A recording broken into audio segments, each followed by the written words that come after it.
some solution that's brought to market, because there's too much money on the table. That's the cool thing with the free market is, right? There's so much money available. If you can solve this problem, I mean, you could sell the world. If you could solve that, if you could take and connect all these buyers with product right now, so the financial incentive is super high to find some solution for this, I think that there will be one. You know what? Sam, there would have been one of the main topics if I would have remembered. Dude, I'm hearing that Airbnbs, that's a cool thing about being in my position, that you hear stuff. I guarantee there'll be an article about this very soon. You hear the weirdest things. You hear like the stuff before it starts happening, right? So I'm hearing that all Airbnbs are full to the brim because people are flying in from different countries, the people that can get here to get vaccines. I am hearing something similar. Actually, I and know people are buying too. You know what I mean? They're buying small stuff and everything like that. Because they want to, if you're afraid of the COVID and you're in a country where they're not really doing what they're supposed to do, you want to get the hell out of there. So I wonder what that's going to do to the real estate economy. You know what I mean? Or to the economy as a whole. I mean, people are coming from, because if you think about it, she told me about it. I'm like, damn, that's right. We have the vaccine. If you're in like Guatemala or something like that, again, nothing against Guatemalan, I guess, it's if you're one of those places, you're not going to get the vaccine. But if you're in South America, the vaccine you have available to you is the Chinese vaccine, which is 51% efficacy. Why would you take that? I didn't even know about that. The neighbor to the north here is, we're duking it out over, we're mad about Johnson & Johnson being at 70%. And that's the weak sister of the bunch. No shit. We have. The United States is the United States, man. You can say whatever you want. You could go politics. You could do anything. We had people flying in to get the vaccine. I didn't even think about that, just because we have the vaccine. And now what does that feed? That feeds our economy. That feeds, the real estate investors that have these Airbnbs are packed, slammed, It's so interesting, man. It's so interesting what. Well, honestly, it's very interesting with the system that they put in place. I don't know how they screen it out, because you have to come in and produce some sort of ID when you go get the vaccine. Right, but again, if we're talking to a guy in Wisconsin, and I don't know why I always pick on Wisconsin. If we got a guy in Wisconsin, he's not seeing the guys who coming from South America. So I think that's unique to Florida and South Florida that we're seeing.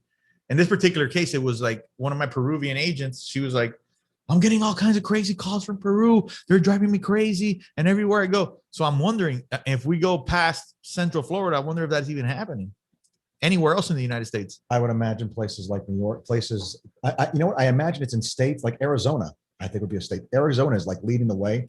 They're like, I forget what the number is, but like super high percentage of their population has already been vaccinated. So it's like, well over 50% of their population has been vaccinated. So if you're looking overseas, that's the kind of place you'd look for. Hey, my son's calling me. They got extra. Yeah. I'm doing a podcast. Okay. I can't talk. I'm doing a podcast. Sounds like a horror movie in that house. My daughter's crying like crazy. Everybody's screaming. Dogs are barking. Yeah, it's one of those things, man. Like we're just, I complain about Miami all the time. I do, man. Miami just fucking pisses me off, man. It just drives me insane. There's so many things about Miami that just really piss me off. But again, we got people coming from everywhere, and it's one of those places that, and right now we're leading the whole cryptocurrency movement. All these tech companies are starting to, land here. We will, it's looking like Miami will be the world leader in cryptocurrency. We're doing a cryptocurrency. I haven't even asked you how you feel about cryptocurrency, because I'm going to tell you right now, kind of like until like a couple months ago, I was like, this is fucking bullshit. I don't get it. I don't understand it. My thing was, I'm just not smart enough to figure it out, to be honest with you. I just don't get it. I've been, luckily I've know a bunch of people now that are really into it.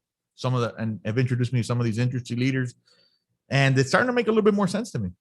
Sure. It's starting to make a little bit more sense to me. It's one of those things that, it's and then I start thinking to myself, do I really understand a credit card? Well, sure, to some extent. Credit card is not, the two things are very different. I mean, understand this, right? Really, all money is some sort of intermediary that we both agreed has a certain amount of value. Both agreed is the key part. Yeah, we both have to agree. Right. But there's enough people agreeing on it already where it became a currency. And so the thing is, when does it reach that level of critical mass? When does it reach that level where, hey, you know what, I can buy enough stuff with this that, you know what, it does make, like, I can go get a car with this, because otherwise I have to have some of the other kind of money and some of the new money in order to take and make it work. And the new money is gaining greater ground because it's a lot harder to track. There's a lot of benefits to it that's, you know, let's be honest. The government has an amazing ability to penetrate very deeply into your life and your consumption and see what you're doing. Now, if you're a person that's not comfortable with that, this is a very good way. But there's enough people not comfortable with it nowadays. There's enough people not comfortable with it. I would agree with that. Yeah. You know, it's one of those things. You know, you could have the money there and it's kind of untraceable. Absolutely. You know what I mean? So that there's value in that. Because again, if there's enough people that have agreed that this is currency, and that's exactly, you just hit it on the nail. We could say, I don't know, widget. Hey guys, you know, widget is I'm thinking it's currency, and then all of a sudden there's 2 million people, 3 million people, so, you know, 700 million people that think it's a widget is currency. It's currency. You know what I mean? Sure. So, and it's untraceable currency. So, you know, you could say running from the government, or you could say I don't want the government to know I have the money. You could say tax. You could say divorce. You could say, hey, you know, I want to stash my money here. Well, when I get divorced, I don't want anybody to find out I have. I mean, there's value in it. There's value in it. Now, what we're doing already is just we got the title company ready. We got the mortgage companies ready.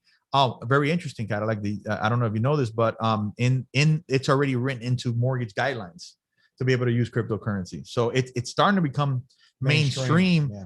And we are in Miami where the mayor is starting to pay employees in cryptocurrency. Listen, man, you know, again, it's one of those things that we might be at the right place at the right time being in Miami, you know? It's an idea whose time has come. Yeah. And that's really the thing. I mean, look, all money. Is it blown out of proportion though? Man, I think so. I think Bitcoin at 50,000 and everything like that. I don't know. That doesn't make sense to me. But well, again, understand what you're doing is almost a Forex thing. It's a foreign currency. Yeah, but man, 50,000. What are the foreign currency in the history of the world has been at that? It doesn't matter. It's a relative amount. It's saying one of these is worth 50,000 of those. That doesn't make sense to me. Okay, but that doesn't. What I'm saying to you, because the best way to tell the future is to look at the past, right? Sure. And there's never been that we might be in a fury. Like, oh, this is the new, you know, shiny object, and everybody is paying attention to it, and that's what I think we're seeing. I'm not buying Bitcoin. Call me stupid. A lot of people will call me stupid. I'm buying the ones that are, you know, reasonable. You know, that are, you know, pretty close to $1 or you know, $15. I get, because I mean that's happened in you know, that's happened in regular currency. You know, so I'm staying to what I've seen.